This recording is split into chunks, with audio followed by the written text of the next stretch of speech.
Once upon a time, two friends joined forces to bring you the best in horror entertainment. Brian from the north, Tim from the south, each bringing their own unique perspective to the horror community.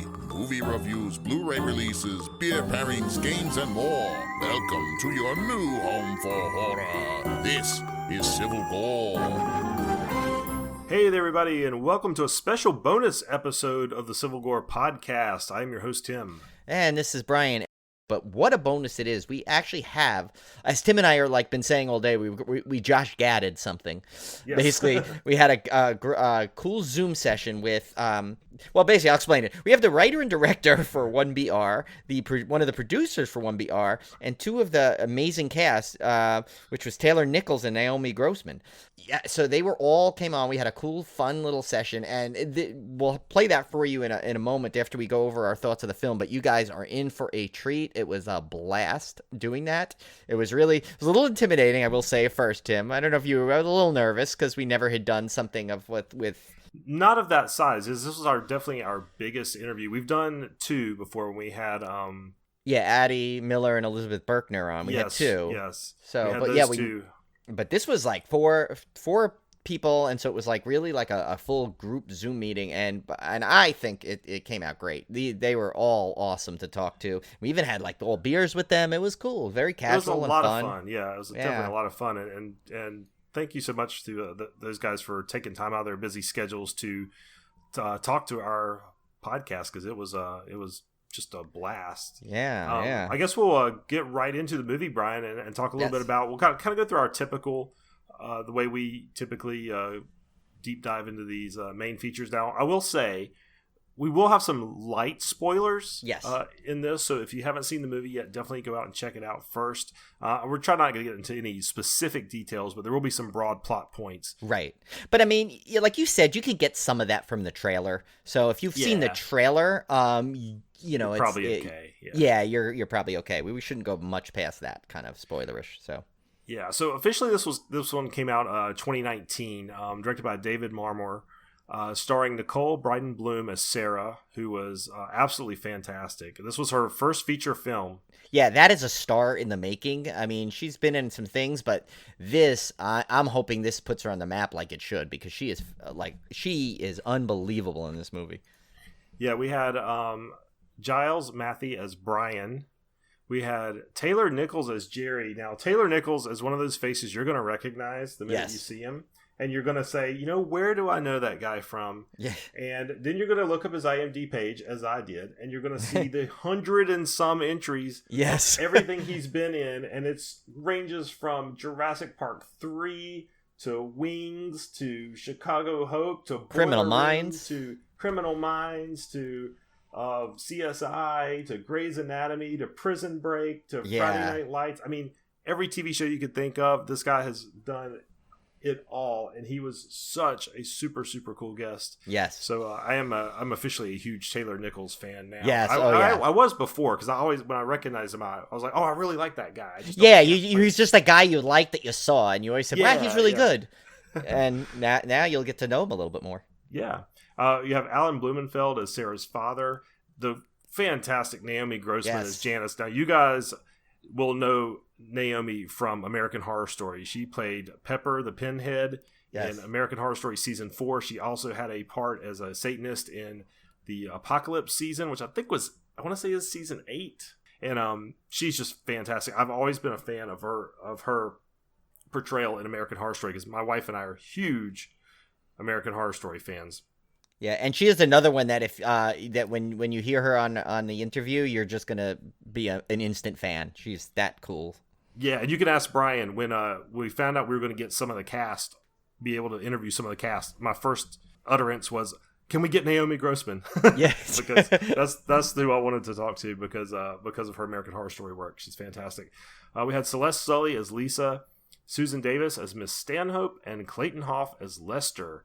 So the synopsis here is: Sarah tries to start anew in LA, but her neighbors are not what they seem. Yes. And we talked a little bit about this disc on our June dismemberment, because it's out on Blu-ray now. Yes. And I think we both expressed a lot of interest in it because the trailer was really, really good. Yes. And I think I'd mentioned it kind of reminded me of like Polanski's The Tenant, in which you have a guy move into this new apartment and the neighbors are kind of weird and you don't know what's going on, and it kind of has that thriller vibe to it. Yeah, a lot of that, it's just a little beyond just a weird neighbor film. There's something really cool that came into the trailer that piqued our interest. So yeah, so I was thrilled when I think Brian watched it first. Yes. And told me how good it was, and then I sat down and watched it, and I was blown away. I really, really liked it. And you never know with these movies. As you know, there's a lot of junk horror out there that's it's mediocre, it's okay, and I love it when some film comes along that you did not expect. You just kind of stumbled across it, and it turns out to be a gem. I love when that happens. So, and I could definitely say in this case, that's what happened. So, so Sarah moves into this new apartment in LA, and it's one of those typical new neighbor instances where everybody's super nice. Yeah. And I had an incident like that. I don't think I've ever told it on the show, Brian, but and I think I've told you before, possibly. Yeah, I think you might have told me, but yeah. But when we moved into this is our old house now, but when we moved into our house, we had this neighbor who was just a super, super nice guy. Totally nice guy. He came over. He welcomed us to the neighborhood. Now, he had a limousine service, and he had his limousine parked in our driveway. And so he told us, hey, do you mind, until you guys move in, if I leave my limousine in your driveway? And I said, no, I don't care. That's fine with me. I'm not going to be in the house until such and such date. And so such and such date arrives, and we move in, and the limousine's still in the driveway. So I wasn't mean about it, and I went over and knocked on his door, and I said, I can't even remember his name now, but I said, hey, I just want to let you know we've moved in now, so and we're gonna need room for 2 cars in the driveway, but kind of like we need to move your limousine. And after that, I swear, Brian, he never talked to me again. Oh my God, he never talked to me again. And this guy would get in fights with the homeowners associations. He killed the grass in the yard of the president of the homeowners. Look what you did, Tim. He ended up he ended up getting into so many run-ins with the homeowners association that he became elected vice president of the homeowners. He worked his way up. Oh no. Just so he could stop handing out fines to himself. It was a really crazy situation. So I just say all that to say, you can never trust your super nice neighbors. Yeah, no, I mean, we've had now. I've lived in many different places, and my new place, everyone we've encountered has been amazing here so far, so which is good. But I've had some bad experience. I know Julie's had in the past, and I've had some neighbors that literally I'll wake up at almost if I have a dream that we're still living next to them, I kind of wake up and kind of thing. So it's I've told you the story of it, and you haven't got to see it, even though when you stayed over that time, but we've told you about our neighbor in East Meadow. When Mark and I had a place back in the day, we had a crazy old guy that was no matter what we did, and we were always trying to be nice to him. Nope. He was that he just hated us instantly. It was pure hatred to us for no reason. Because I think what we did wrong was that we existed, period. Yes. Then again, on the other side, I probably balanced it out with some amazing neighbors. We had this back in college. 3 of my friends, we had rented a house in Pacifica, and there was this woman next door to us, and you could easily see. And when you get 4 college people move in next door to you, there's this connotation of, oh God, here it is, 4 guys, they're gonna have loud party, yeah. And now what was great is her, I guess her sons were all part of the fire department, and I think one may have been for the police department. So once we met them right off the bat, we were just we introduced ourselves, and she was super cool, and so. I remember we were having this big 4th of July blowout. So we all went over there to approach her to let her know. So we went up to her and we were like, hey, we just want to let you know we're going to have a bunch of people over. We're going to have a party. We want you to let you know, first of all, come over. Second of all, if you want. Second of all, if if there's any issue, please just let us know right away. And, if it's too noisy and that, she goes, I only have one request. Save me a drink. So we're like, so right then again, we knew it was great. And on top of this, since it was 4th of July, we had these they had this thing called Red Devil, which were these little basic fireworks that mostly much more than sparklers, just different little fun sparklers that they had in cover. Well, later on, when her sons came home, they basically brought over some confiscated stuff and lit some off for us in the street. So that's how cool that was. So we had awesome neighbors. That's in that moment. So I say I balanced it out, but let's move on. And you ask why we're talking so much about neighbors. Well, that is a big point of this movie. Yeah, and I think it shows the fear we have of strangers. Yes, and that's almost a kind of a primal fear. I think that we're instilled into us as kids. Is we're told not to talk to strangers, don't never go off with a stranger. And even as adult, I think sometimes that kind of carries over, unless you're one of those like super extroverted people that just has never met a stranger, as they say. That's like my mom. Yeah, there are some people like that. I know some of them that could basically walk into a room and they've got 20 new friends. I am not that person. I'm much more introverted. So it is the idea of the stranger terrifies me as well. Yeah, I had to court Tim for several months before he became a friend. So, and that was before I met him. I had to I had to court him on the internet first. Yes, so. yeah. But so this movie kind of plays into that. And I'll tell you, Brian, I was really surprised. I thought going into this movie, I knew exactly pretty much how it was going to play out. And I thought it was going to follow the typical, I guess the typical trope of these people are not what they seem. And while there's some of that, it doesn't play out quite in the way you would expect. And I really like that about it. And there's some aspects of this movie, and I think we kind of spoiled it in the interview. And it's a very light spoiler because from the trailer you can probably pick up that there's some cult evidence here in this movie. Yes. And I love cult stuff. I absolutely love it. I watch all the cult documentaries.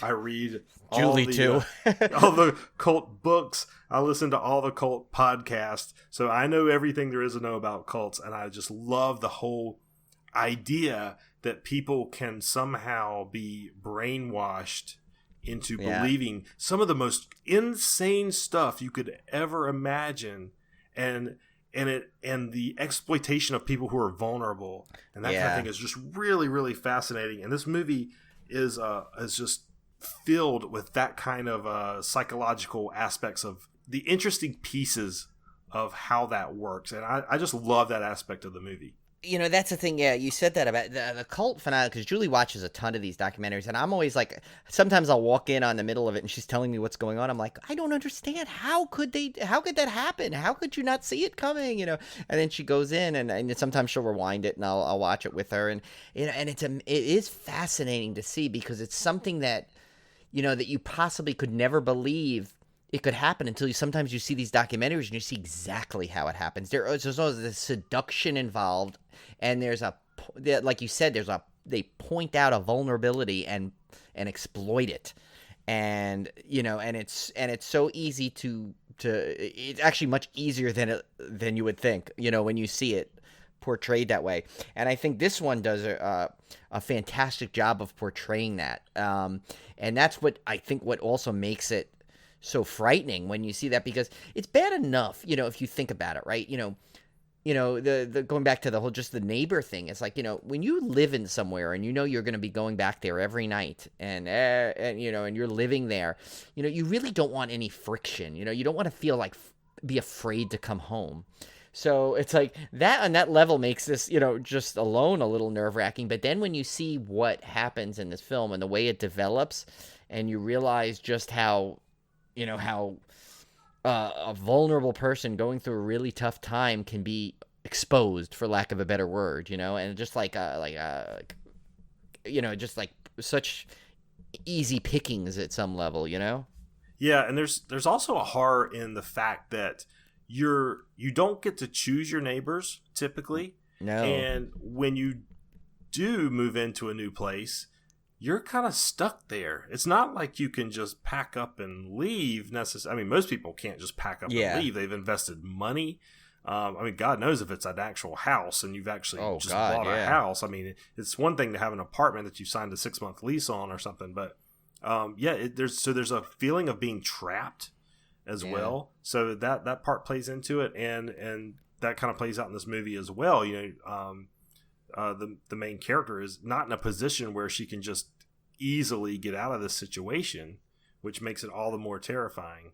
Yeah, and and they do a great job of kind of giving you a little bit of her backstory without making it like so like here it teases you little bits about it, and you can kind of see how this, for her finding a great place on her own could be such an accomplishment, and how terrible it is that it deteriorates, and basically, and there's such good performances throughout. Like, I mean, between, the main character, Nicole Bryden Bloom she's unbelievable in this role. Like, you will instantly you could see how she will just be, I mean, I'd be stunned if she did not become a huge draw to movies down the road. But then just all the supporting cast, and I mean, and it was great to hear, as you'll hear soon, the stories that a little bit about what with Taylor Nichols and Naomi Grossman, how they go and they felt like it was such a camaraderie on the set, and you could see why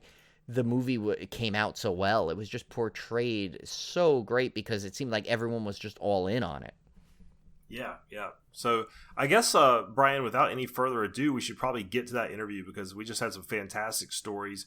Guys, definitely go check out 1BR. Pick up the Blu-ray because, as you will hear in the interview, there's some really good extras on this Blu-ray that you're going to want to grab. So this one's definitely worth picking up the physical media for. Yes, it's going to the Monolith.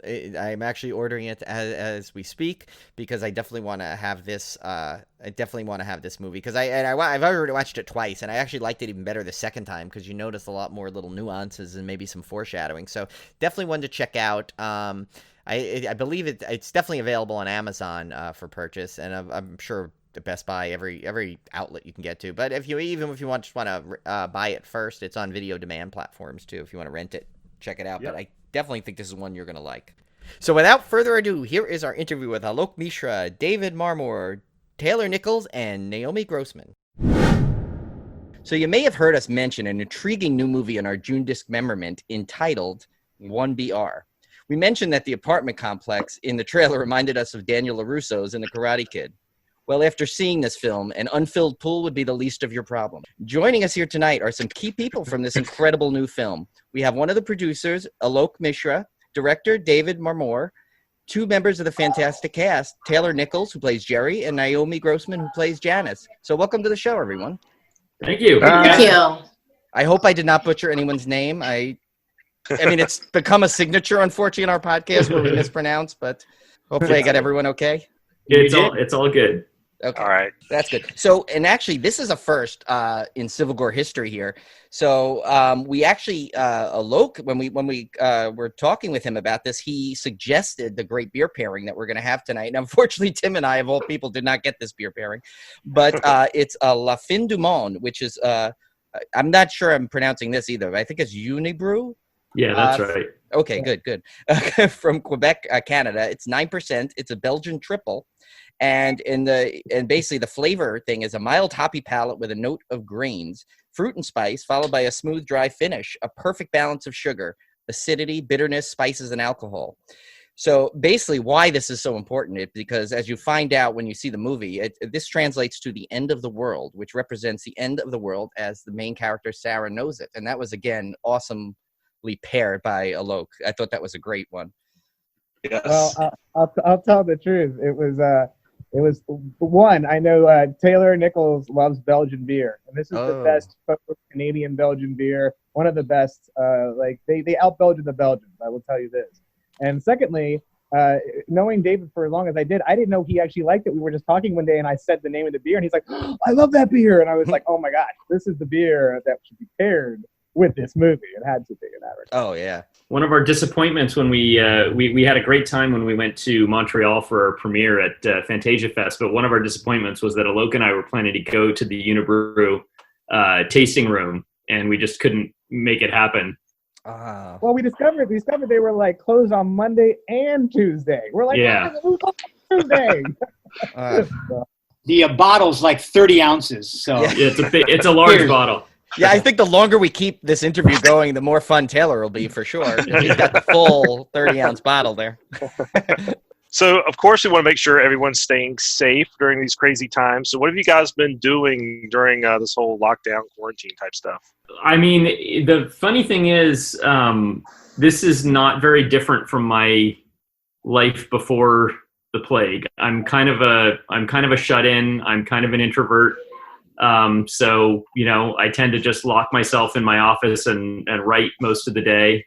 And that's basically what I've been doing since it all went down. The only change was we have a 2-year-old. So I had moved my office. I had gotten a rented office because, the baby very inconsiderately took my home office. So then I had to move home. I had to move my office back home, but that's actually worked out fine. I'm just kind of in our extra room, and I'm not going to go back to having an office outside the house because why spend the money? It's working fine. Wait till your child gets to be about 4 or 5, then you'll move back out. Well, hopefully we'll have a three picture deal at a major studio by then. So we won't have to worry about that. There you go. I was gonna say there is absolutely nothing about my life that is even close to being what it was. Like there is some people say, oh, it hasn't really affected me. Like I would say there is like nothing on a minute to minute basis that is like my life was before COVID. I'm obviously like a huge extrovert. So, now I mostly just field complaints from my HOA about me, on the phone, which is like, oh my God, really? I can't talk on the phone? Like, I would probably get written up for this interview, actually. It's like that. But yeah, I think I'm not normally home. Like I usually have somewhere like fabulous to be. Like they don't know, they've never had me around. Like they're ready for this to be over. And so am I. Oy. I was going to say, I've got 2 older children, and they both came back home. Or one is still at home, and the other one was away at college. And they were both home for those first 2 months of COVID. And, it's as awful it is to say, because I know it has caused so much economic upheaval for so many people, as well as devastating health consequences for so many people. My family has been spared from that. And it's been actually kind of nice to have my older children around and being able to spend some time with them with less pressure that we have to go out and create. We have to go out and do and accomplish. Those first couple of months were actually kind of a nice time of us rebonding as a family. So in the midst of all of this uncomfortableness and horror for so many people, it's been okay for me. So it's been okay for 1BR, let's face it. Yeah. Like I know when the movie first came out, it was like all the headlines were like the horrors of being like trapped in an apartment. I was like, oh my God, it's true. Like, and I thought 1BR was horrible. I didn't even, horrible in a wonderful way, like in a horror movie way. Yeah, who knew?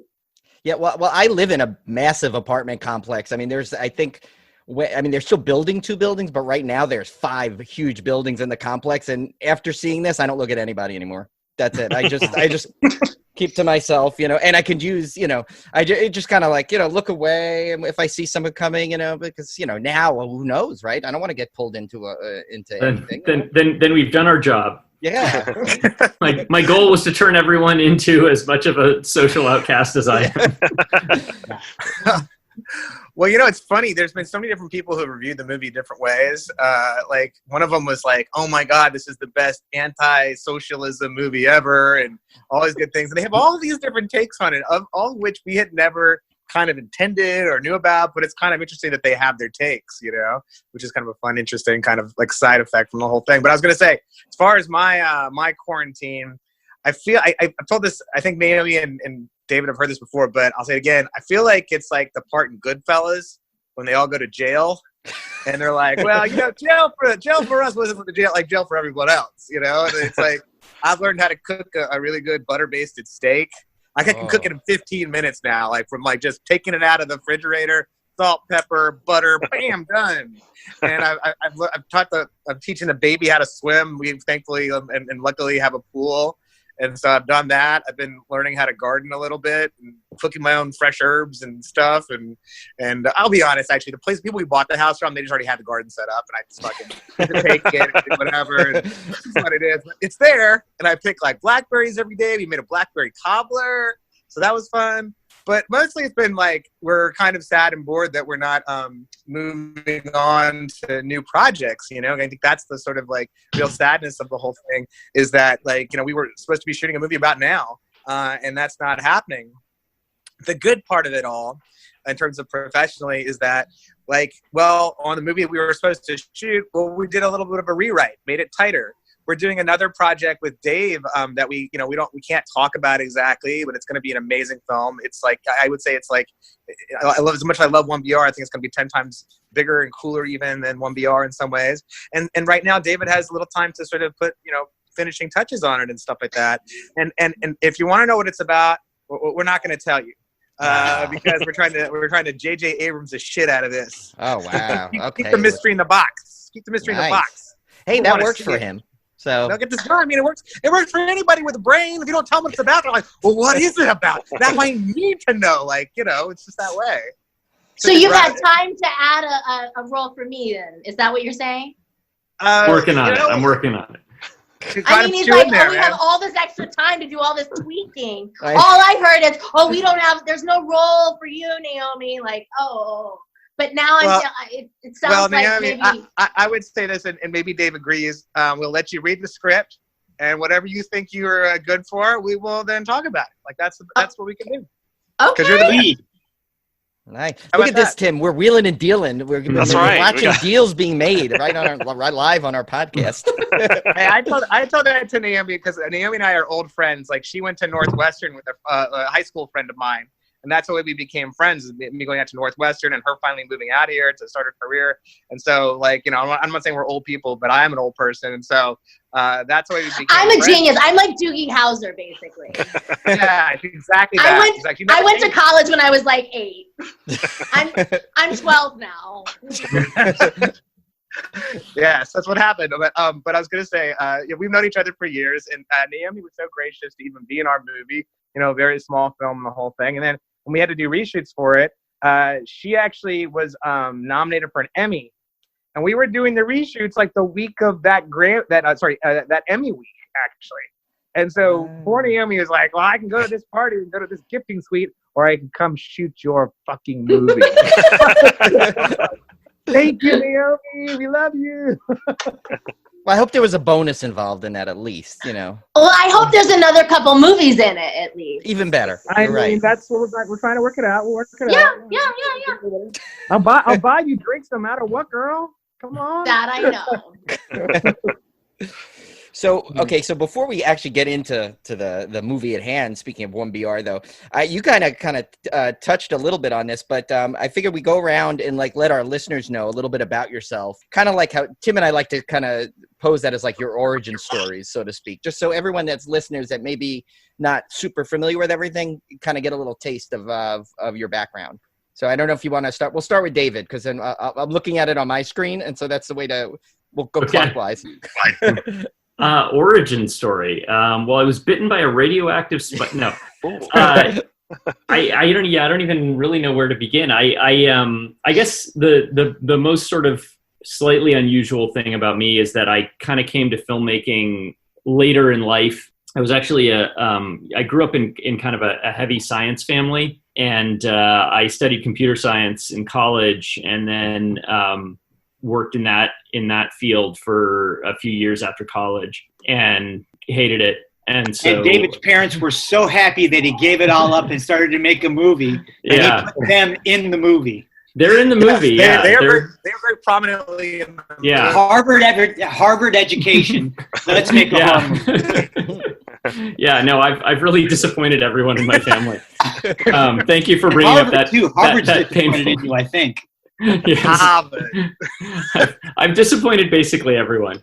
But no, yeah. So I basically switched careers at that point. I moved down to LA and went to film school at USC, and then kind of kicked around for a while after that, trying to be a director, and then realized that nobody was really kicking down doors for like a director with kind of like a 70s realist aesthetic. So I switched over to writing. I really kind of decided I was going to give up directing and just focus on writing. And I did that for several years, kind of taught myself to write. And that led to getting signed by my managers at Epicenter, Alok Cantor and Jared Murray, who asked if I had any other scripts I could show them. And I had this old little apartment horror movie I had written years before and in my drawer, and I sent it to them, and they, to my surprise, really responded to it and said, I think we can produce this, and I think we can get you to direct it. So that's how we got here. Okay, Naomi, in the clock of my screen, you're next. Oh boy. I was born on the coldest day of the year. True story. No, I originally from Denver, Colorado. Parents were like uber cultured, like we go to the opera and the symphony and the theater and the cinema, and I sort of kind of grew up with the arts. My dad's an architect, my mom's a pianist, and so I just sort of from a very early age knew I wanted to pursue acting. I did as much as there was to do in Denver, which is not a whole lot, but, Father Dowling Mysteries and regional commercials and you name it. I went to college at Northwestern with Alok's friend and studied theater there. And then, 4 years of Chicago winter and I was out. Came straight to Southern California, and for a long time I really fancied myself a comedian, and I was at the Groundlings, which is a comedy theater here in LA, and really I was very like one track SNL. That's all I wanted. It was like basically 2 to 3 minute big broad sketch comedy characters, and it's interesting the way we don't really pick our path. I think I definitely like figured out what I was good at, and that was broad characters. Horror was not something I chose, it just sort of chose me.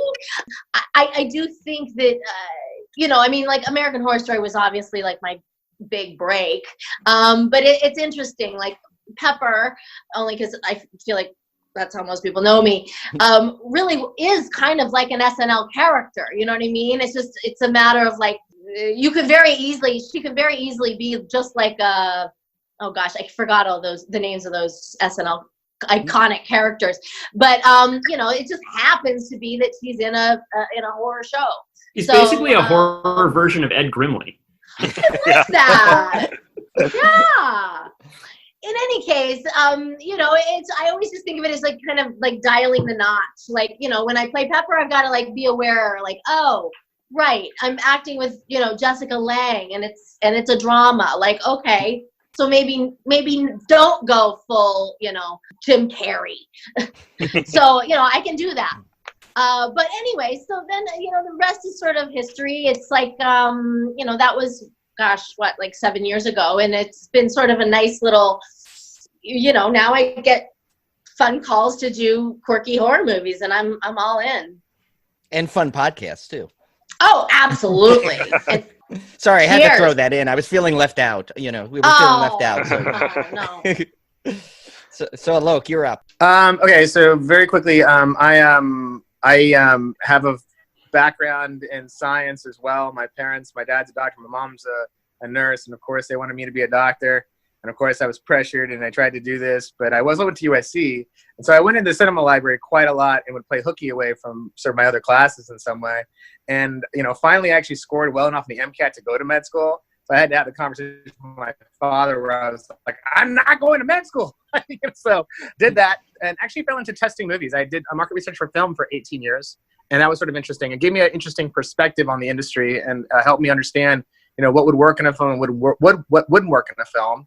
At the same time, and at that market research job, I met my producing partner, Shane Worcester, who is amazing. And he and I decided to start a production company and try to produce sort of elevated horror.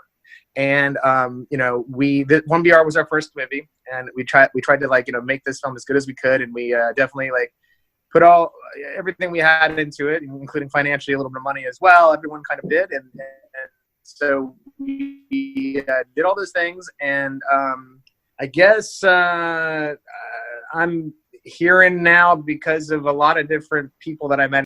I met Taylor Nichols at a party, and it was a great party thrown by Filmmakers Alliance, great independent filmmaking group here in Los Angeles. Everyone helps out everybody else, so I'm giving them a shout. Taylor was in a great short by our friend George Saver, and I went up to him and I was like, Taylor Nichols, Metropolitan Barcelona. I love those movies, and I fucking have a poster at my house. And he's like, oh, yeah, that's good, So, a year later, I call him up. A year later, I call him up and I say, "Hey, Taylor Nichols, it's Alok Mishra, the crazy Indian person you met at this party. I have a Metropolitan poster." And he's like, "Oh, I see. How did you get my number?" Anyway, so that's not true. That's not true. I know. I'm kidding. I'm making jokes. I'm alliterating. So basically, what happens is that he says, "I say, can you read the script?" And he's on vacation in Michigan or something, and he's like, or Minneapolis, Michigan, right? But anyway, He says yes, reads the script, and he likes the script. And he's like, yeah, I would love to do this. And we were like, okay, let's see what we can do. And the rest, as they say, is sort of history. And that's my origin story. Connecting people. And, my parents still think they can send me to med school. They're always like, hey, listen, there's this med school in the Caribbean. We can get you in for sure. And I'm like, no! It's funny that Alok brings up how we first met and how he talked to me about David's script. My beginning was in theater in New York, and never thought I would leave New York or whatever. And the first couple of film projects that I did were with Whit Stillman, the writer-director. And because of those projects, a lot of indie filmmakers have contacted me in the years since. And so oftentimes they're first-time writer-directors.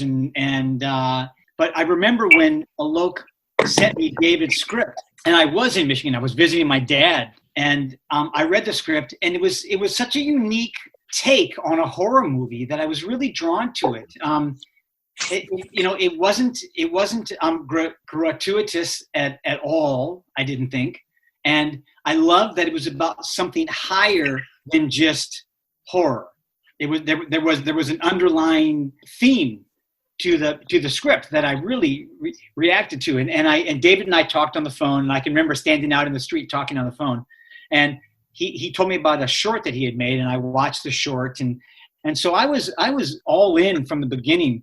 And it's a little bit tricky sometimes for actors to jump on low budget independent film because it doesn't pay very much money.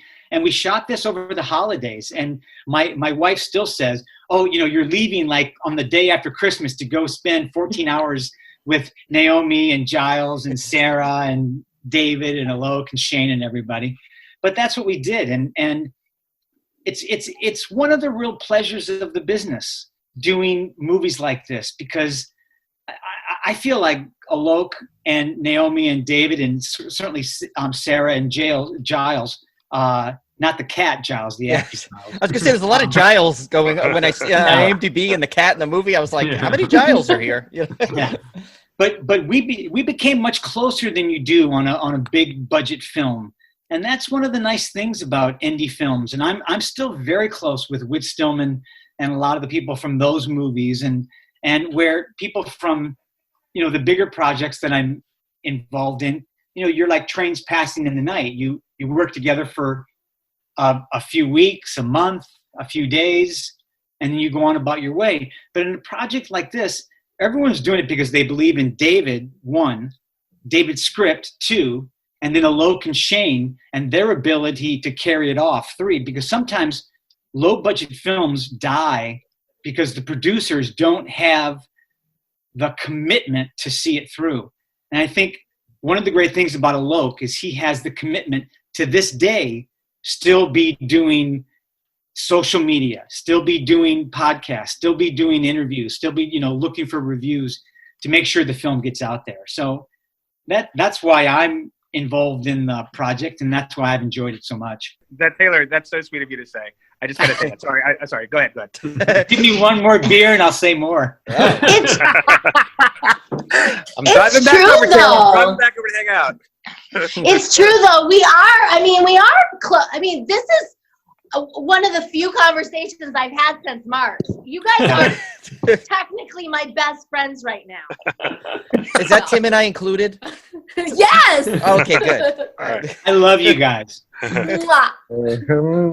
Okay, that's it. Now we're Tim and I are blushing. We're gonna have to go pause for no.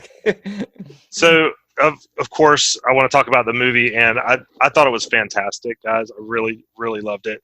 Thank you. Every time we do one of these interviews and stuff, where it's always a relief to be able to talk honestly that you genuinely love the movie, because there are some movies we review that there's a lot of bad horror movies out there. Yeah. Sometimes you still have to do the interviews and play nice, but in all honesty, this one was fantastic. I really enjoyed it. But I do want to get into the movie itself, and I'm trying to kind of avoid spoilers here because I want our listeners to watch it, of course. So I guess for Taylor and Naomi, you played some creepy characters, I think we can say, without spoiling too much. I just want to know where you got your inspiration for how you portrayed that role. Go ahead, Taylor. The first scene that we shot, that I remember that I shot, was the wedding between Clayton. Don't say who. Okay. Was a wedding between 2 characters, and Naomi and I were husband and wife, and we have a daughter, and we're flipping burgers on the grill. And I think what I really responded to with David's direction and the script and working with Naomi was, we're just having a nice barbecue. It's just all good. And, when we're together as a community, everything is good. And especially in COVID-19, the community is important. And I think we played it pretty straight. Mm-hmm. And I think that's actually what makes the movie kind of work is we don't tip our hats too early about the relationship between the community in general. And I always liked that scene, and I felt it was kind of a nice scene of the coming together of the 2 characters, and Naomi and I kind of putting my arm around her and being proud of what's going on. Piggybacking on what you're saying, Taylor, I feel like, they were asking about our process, and I feel like, wow, that beer's really strong. 9%, baby. Yeah. Well, for one, I will say, I think that you're right, Taylor, that no character, whether they're a villain or the protagonist, goes out to just be the bad guy. You know what I mean? Like, even the Hannibal Lecters they're right in their mind. You know what I mean? So I think of course we were having a nice day. We were enjoying, the pool and the flipping burgers. Like, it was a lovely day in the neighborhood. Right. And I think that was our truth. We weren't setting out to ruin anyone's life. Spoiler alert. Okay, we'll put a disclaimer before the interview. But I also think another thing that I think was really, again, tipping the hat to David and Alok, is that the complex itself was almost like a character. Where we shot this was this creepy apartment in sort of the deep valley, which for those in Los Angeles know is my worst nightmare. But anyway, that's my own personal. But whatever. The point is, it was the perfect location. Yeah. No. It's just that I live like 2 miles away from that place now. Just that Exactly. Oh wow. Exactly. I'm never visiting. I almost want to go. Here's the thing. Here's the funny thing. We were shooting in a fully functioning apartment complex, right? And so these neighbors, like, they could have been the worst people. They were the nicest people. They actually accommodated all this good stuff to the point that I'm actually thinking about printing out a poster and going to put it on the wall and say, listen, your movie is up now. Your apartment complex, you're a star. Yeah. You should We're do that. sorry. That would be really cool. Should have to see that. I was gonna say, you know what would have been the best idea if we could do it if it wasn't COVID? I would have loved to have like rented a big screen and like let all the apartment complex come see the movie. And, you know, and like give them a party or something. You know, let's have them some beer, whatever else. Maybe we can do that once it's all over. We owe them that. They really they were really nice. You know, they settled when we told them so. You know, there were a lot of them. There are a lot of them that actually just out of the blue wanted to be in the movie. Actually, and we were like, free extra. We'll do this. Oh, nice. No, but in general, it was kind of a creepy place, and so I think you know, a lot of like stuff like that, the exterior sometimes really helps the interior, I find. Yeah, I was going to say, actually, that I was saying this last night because I watched it a second time because my wife loves to watch, and it's a bit of a spoiler here. She loves to watch those documentaries on different cult things and those kind of communities and stuff. And so I wanted to show it to her, and I wanted to watch it again a second time anyway.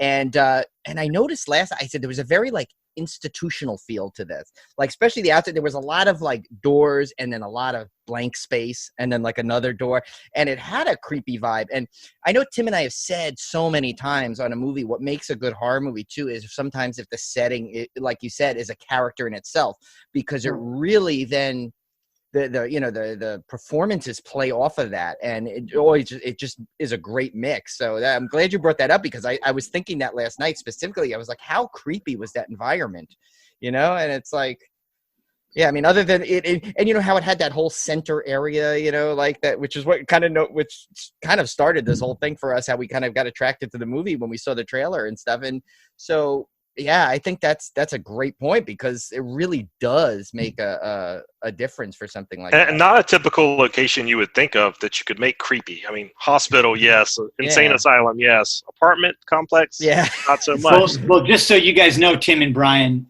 they put a lot of work into making that center area actually nicer than it was. Oh, we definitely need to see the behind the scenes on this stuff. I want to see that. Oh, you do? You haven't seen the behind the scenes yet? No, because we watched it on we rented it online, so we didn't see the. I didn't get the Blu-ray yet. I will get it though. It's a guarantee, because if as Tim likes to call my Blu-ray collection, he calls it the monolith. Because it's like literally like insane. 1,000 Blu-rays behind me, which I'll have to send you guys a picture at a later date to see this thing, because it is quite ridiculous. Embarrassingly massive. But so, and usually that's how we saw it, because we did a group Skype one time, and like all you see is my head and like 100 Blu-rays behind me. So this is a guaranteed going into the monolith. Which so this is worth getting the Blu-ray. There are some extras. Let me tell you. You don't even know. This movie was not supposed to be made. There were so many things that went wrong. Like between like the van being like full of equipment being like hijacked and stolen to like wildfires, to like half the cast like replaced, you know, overnight. Like Alok tells the story much better. Yeah, we're actually going to get to that. There's actually a point where we were going to ask about that story, because he kind of alluded a little to it previously when we were talking with him. So it's like I definitely want to hear that story. So when I wrote this was actually one of the early scripts I wrote when I wrote the first draft of it. And you know, not to go into too long a story, but the basic inspiration for it was that I lived in an apartment complex that was kind of like the one in the movie. And it was, you know, I was new to LA. It was my first time kind of living on my own in a big city. I had moved down here and I didn't know anybody, and I was very lonely, and I felt very isolated. And, you know, Sarah as a character is very much me as I was at that time, obviously with some backstory differences. But yeah, that was really the inspiration for it. And at the same time, I got really interested in LA has a really crazy history of utopian communities and fringe religions and things like that. And I was really fascinated by that. And those two things kind of came together. And that was the inspiration for the first draft of the script. And, at that time I was just out of film school, and what I always wanted to be was a writer director. So everything I wrote was for me to direct. And I thought, oh, this is so small. It'll be super easy. Like, this is something I can direct. And then, it didn't really go anywhere. The script has changed a lot since then, honestly. Like, I've developed a lot as a writer, and I did a major rewrite on it after my managers got involved. But the funny thing is that, I thought of this as being like a perfect first movie. It's so small. And then when we actually started breaking it down to make it a couple of years ago, I was like, this is a terrible first movie. There's a giant apartment complex. There's 8,000 extras. There's 15 speaking roles. Like, what was I thinking? So yeah, a little tip for people trying to make their first movie: set it in a house with 2 characters, and it should be a house that can be played by your house. Everyone does that though, and that's the difference. I want to say, like, the things that were driving you mad are actually the things that actually sort of made it different and interesting in that regard. And you had extras lining up to volunteer. Come on. I mean, I was dragging every single person I knew and all my relatives into it, and so was Alok. Well, and the fact that myself and Shane had to be in the movie so much, like, painfully so, by the way. You'll see my ass in there all the time, and it's a thing where I keep on looking at myself in this movie, and I'm like, the one thing I hope that I can do going forward is to have enough money that I never have to play a leering extra in the background. I was mover number 1, and Shane was mover number 2, and his also other producers on the film that are David's managers from Epicenter, Allard Cantor, Jared Murray. One or two of them actually played extras in the background too.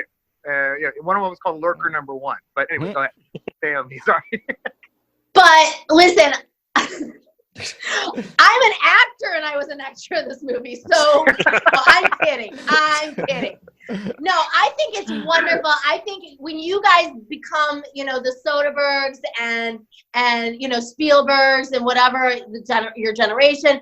Like, you're gonna watch this, and it's gonna be like there's these little Easter eggs in this movie. Like, oh, did you see Alok Mishra in that movie? It'll be amazing. So you'll look back at this and love it. Yeah. I know it.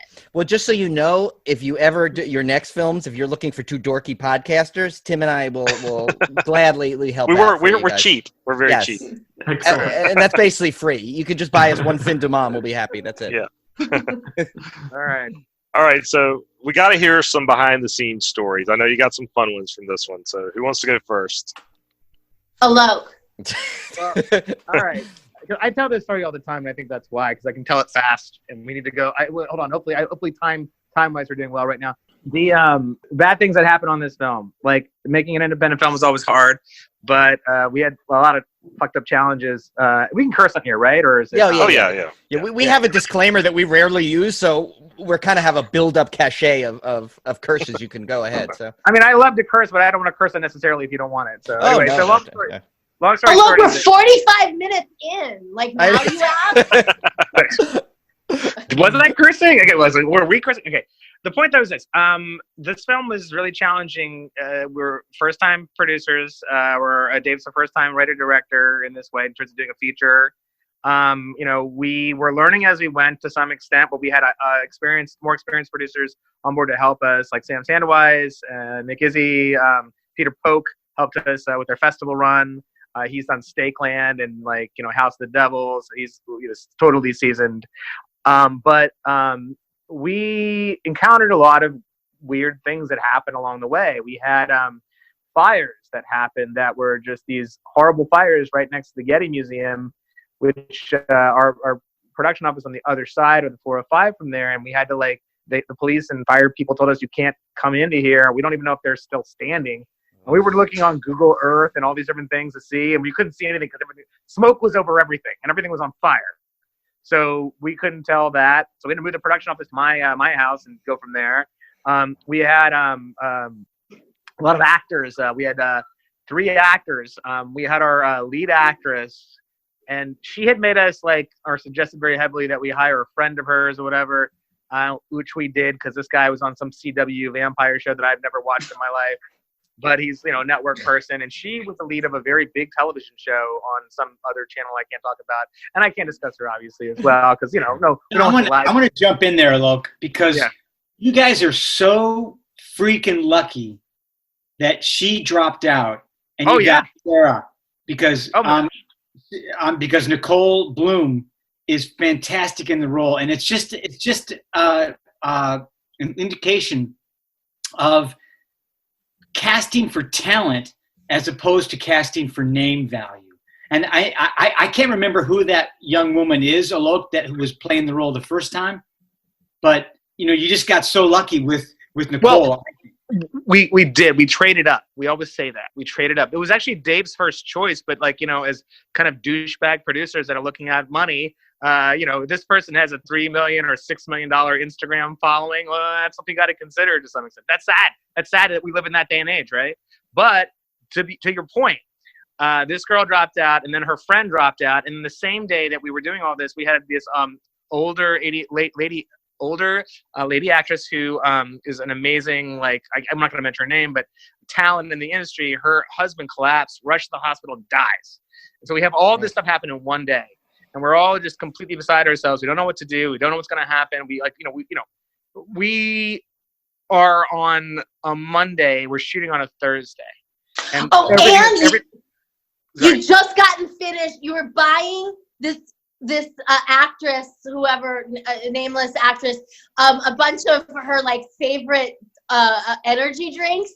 Yeah. No, one of the many different hats you wear as an independent producer is that sometimes there's things that fall through the cracks, and one of which was that there was this. It's a feminine energy drink, which will not be named because they were very nice people to send us some of it. But we knew they were sending us some of it. We had arranged with them, oh my gosh, we'll give you definitely some. We'll show you in the movie. And then this woman drops out, and we were in Gelson's in Marina Del Rey, trying to buy some of this energy drink when we got the phone call from her agent, and I was just going to throw up right there. And I was trying to hack more energy drink. I was like, we don't have enough of it. We need more of it because the company's going to send us it, but it's not going to get there for 3 days, right? And so I'm sitting there I'm going to throw up in Gelson's, and the manager's like, oh, we have an extra case in the back, and I'm like, we don't need it. We don't need any of it. So I leave, and we go to a bar, and then the other actor drops out, and we're at the same bar. We heard the other news, and all this stuff happens. And to Taylor's point, a godsend, Nicole Bloom, who was really our first choice, but says yes. And she's in New York, and she gets out there the next day or two, whatever. She just picked up her life and left everything behind and came out here. And I think I picked her up from the airport even, as one of those things producers do. Who are trying to make everything the nice as you can when you can't afford it kind of thing. And she only rehearsed with Dave a couple hours in an afternoon. And so that was one part of the story. She didn't need any energy drink. No, it's no energy drink. Which, by the way, that energy drink showed up, and we were like, "Fuck that energy drink." Although, thank you, energy drink, for sending it to us. But none of us were gonna drink that fucking energy drink because we were so fucking pissed at it. We were just like, "God damn it!" Somebody kept trying to put it in shots, and every time I saw it, I got so angry I would just take it out. I was like, I don't want this on my fucking set. I didn't even know that. I don't know who was doing it, but somebody was putting it in the background of shots, and I was they probably had some sort of note that said it needed to be in the movie, and there was so much of it all around the set. Right? They sent us so many cases of it, right? And even when we finished the movie, I was we were sitting at our poor Allard and Jared's office, and I was like, can someone just take this out of here? And people drank it. Don't get me wrong, they drank it. It was a nice gesture for them to send it to us and then let us keep it, even though that lady wasn't in the film. But so we had lost everybody, and coming to the Friday, so we pushed the shooting back from the Thursday to Monday, the next Monday. And we were sitting there on Friday. We still didn't have Mrs. Stanhope's character. We still didn't have Brian, that character either. And in the morning, I'm looking at, desperately looking at different people's reels in terms of everyone's characters. And I see Susan Davis, who's an amazing actress, who's a seasoned actress. Fun fact, she's Robert Altman's cousin, actually. Oh. Anyway, so he got her out here to act, actually. And she's like, kind of a beauty queen, but, gorgeous and the whole thing, when back in the day. Still now, of course. But I'm saying that essentially I get a reel from her in the morning, and I watch the reel, and I realize there's a number at the end of it. So I called the number, and who picks up? It's Susan Davis. I thought it was going to be her agent or manager, but it wasn't. But it was her. And I was like, listen, this is highly inappropriate, but I'm going to pitch you the movie. I'm going to pitch you us. Let's see what happens. And so she was just like the darling thing that she is. She's so nice. She wants to have us over for a rooftop barbecue, by the way, as soon as we can, get through this, by the way, everybody. So she's so sweet. Good. But so she listened to my pitch and was like, oh, I've never been in a cult movie before. And I was like, okay, good. And by 11 o'clock, we signed her. And we were still waiting for the male actor to come through. And we had calls out and everything else. And we're trying to call friends of ours, like Jason Blum and all these different people who could keep, for a little film like ours, keep the different agents and managers open later on a Friday night. It was 6:30. On a Friday night, they're all closing down and going to drink and whatever else. And we're like, no, you got to stay open for us. I know we don't need anything, but so they were very helpful in helping us. And finally, we heard back around 6:45 or 7 from Giles Maddie, from his agent at Gersh, and Gersh was really instrumental in all of this in terms of helping us. And so we heard back from them, and what it turned out was that Giles was driving down the PCH. He was coming from San Francisco or Santa Barbara or something, and he had to pull over to the side of the road and read the script on his phone. And he's reading, and he's just reading his part, by the way. Bullshit. My part. Bullshit. Yeah.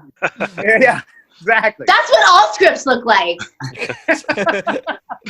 Well, he did that. He said yes, and we were just oh my God, let's drink some more beer here at Barney's Beanery, and it was because we thought we were going to make a movie on Monday, and thankfully everyone showed up, and we made a movie in 15 days.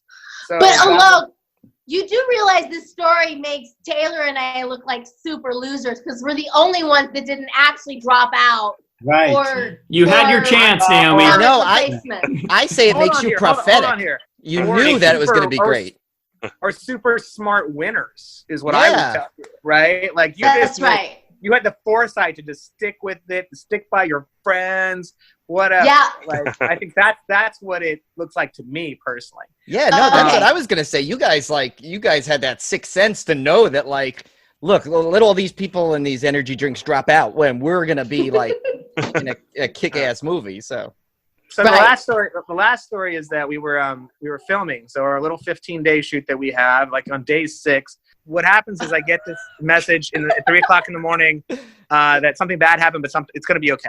And I wake up at 5 o'clock in the morning, and I call one of our other producers, and he tells me in the middle of the night at our production office, which didn't burn down, by the way, and actually is technically in Brentwood, so it's technically in a nice area. So you think this wouldn't happen?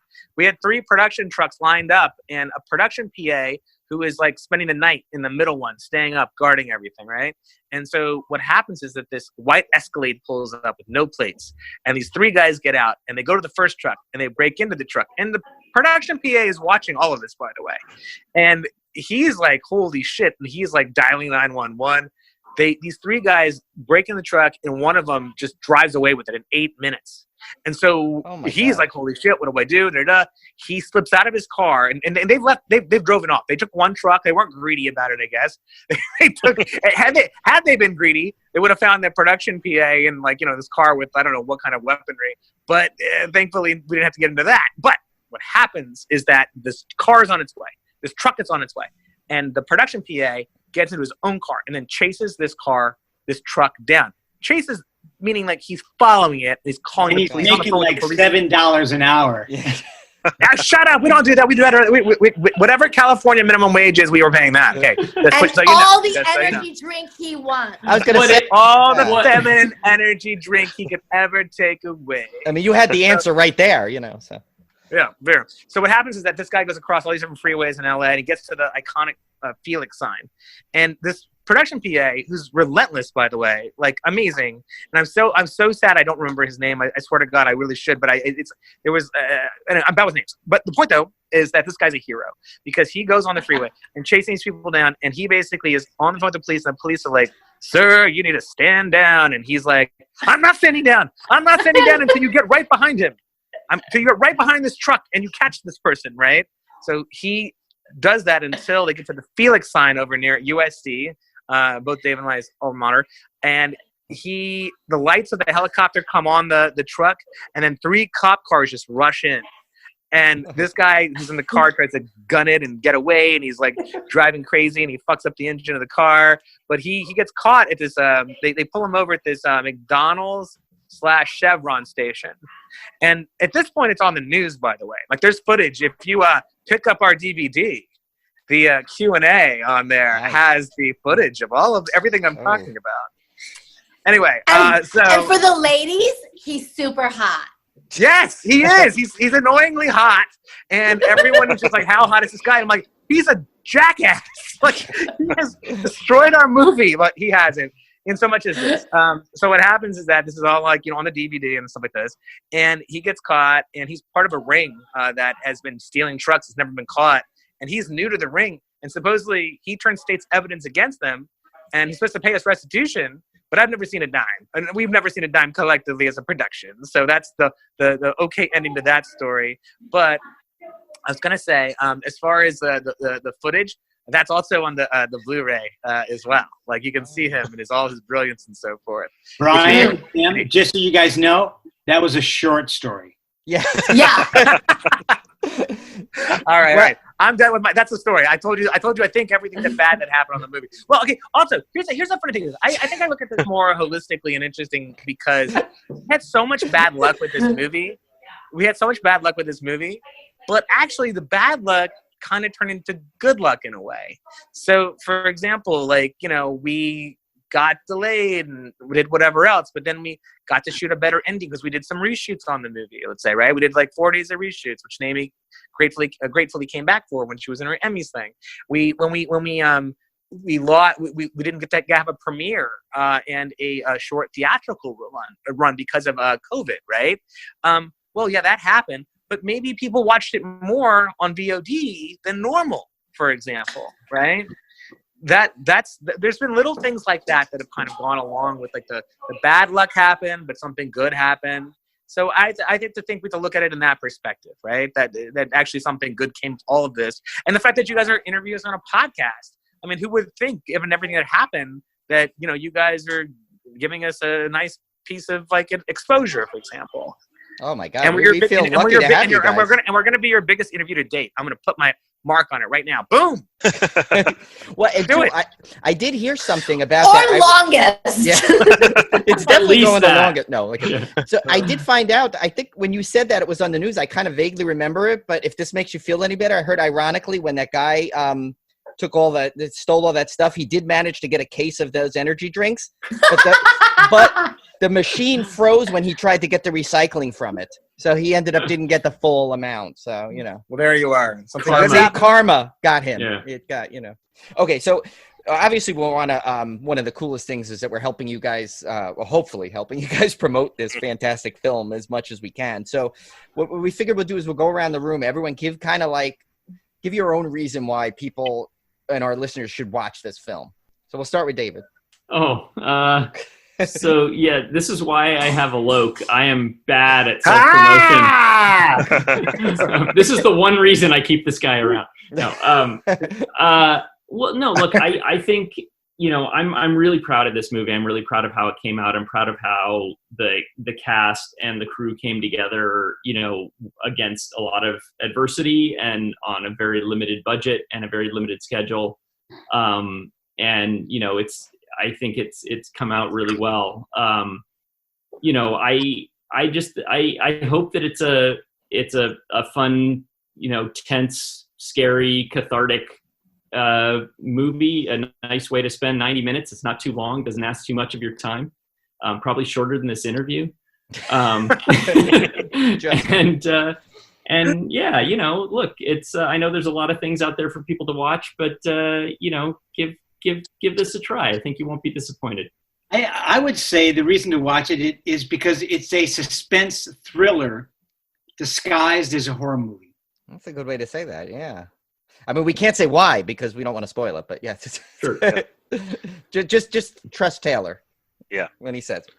All right, Naomi will go. I would say, eventually when Marmor and Mishra become the Soderberghs and Spielbergs, there's going to be a lot of Easter eggs, as I mentioned, that'll be fun for fans to, find David's parents and look for, Alok.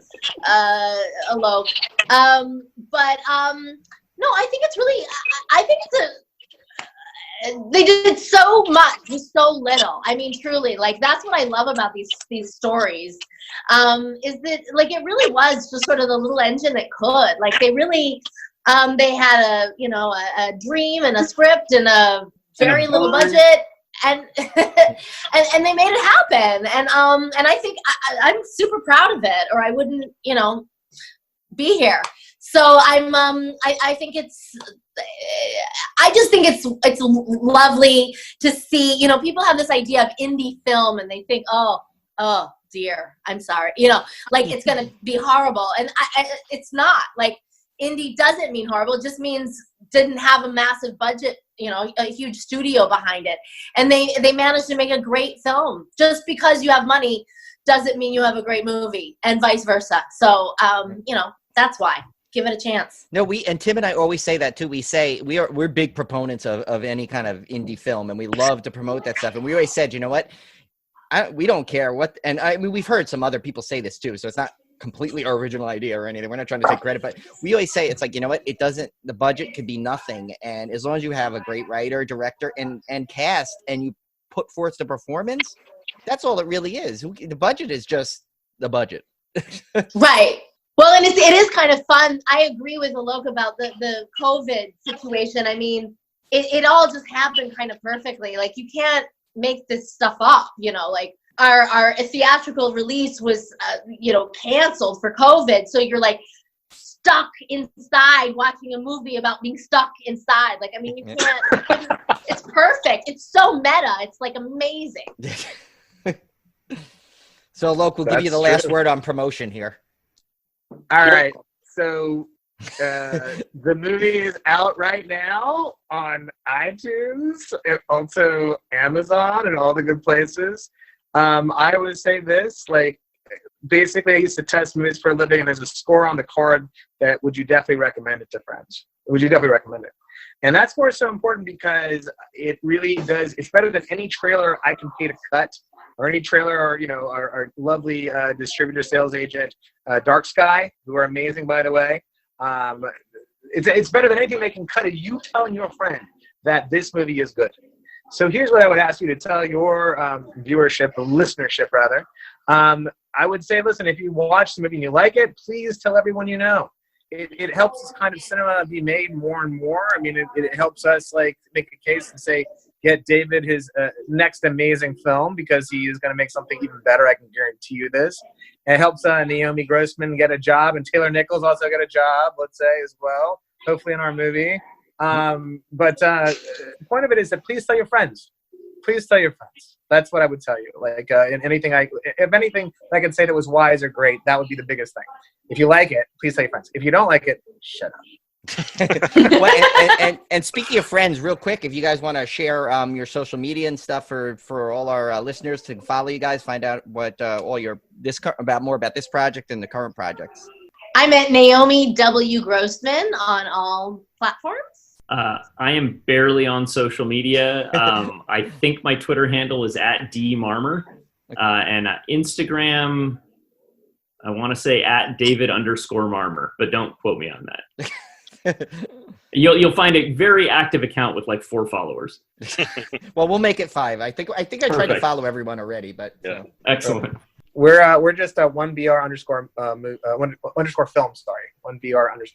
for everything that you want to know. Taylor? I gotta tell you, Instagram, I'm CTN7. And what? Twitter, I'm Taylor_Nichols 7. That's nothing. I think. Well, we'll try and we'll make sure we add everyone in the show notes so people can keep track, follow you guys, because and so thank you guys so much for coming on, because this was a treat for us. I know you kind of gave us that compliment, but really to us this means the world that you guys came on and shared the filmmaking process with us, because we love to find out more about it. We know our listeners do too, and the more we can help promote you guys, the better for us. So. Oh, thank you guys. This was really a treat, and you're my best friend. That's right. I forgot. We have all new best friends now. Yeah. So cheers, guys. Naomi, Taylor, love you guys. Big fan. Thanks, Tim. Can't wait Thanks, to see the next project. David, I cannot wait. You and Alok, I cannot wait to see what you guys come up with next. Yes. Really excited. So thank you guys so much. It's by the way, it's amazing. All right, calm down, man. And seriously, feel free. Anything you guys have coming up that you want us to share, we were more than happy to do that. So you just say the word, send us a message. We're since we're all best friends now, we exactly. It would be it'd be no brainer to help you do that. If I'm not evicted for shouting too loud on this podcast, well, I don't know. I'm in a 2BR, so maybe I'll be spared. Is that the sequel? Did you just leak the sequel? I like it. Okay, we won't say. I like the sequel. I like this. I like the title. 1BR, two bathroom. Who has two bathrooms in a 1BR? But we would do that because that'd be amazing. Nice. We'll discuss that, Alok. Yeah. Okay. It's the power of community, David. It's the power of community. There you go. And I have to say to Naomi and Taylor, especially when we said you play creepy characters in person, you guys are awesome. So. Yeah. Thanks. Thank you. All right, cheers, guys. Stay Thank safe. You guys. Cheers. Thank you. Thanks for having us. All right, guys. I hope you had just as much fun with that as we did. And again, thank you to that wonderful cast and David and Alok for setting that up and coming on. It was a super treat for not only for us, but I'm sure for you guys as well. So check out 1BR, and we'll see you back here next week.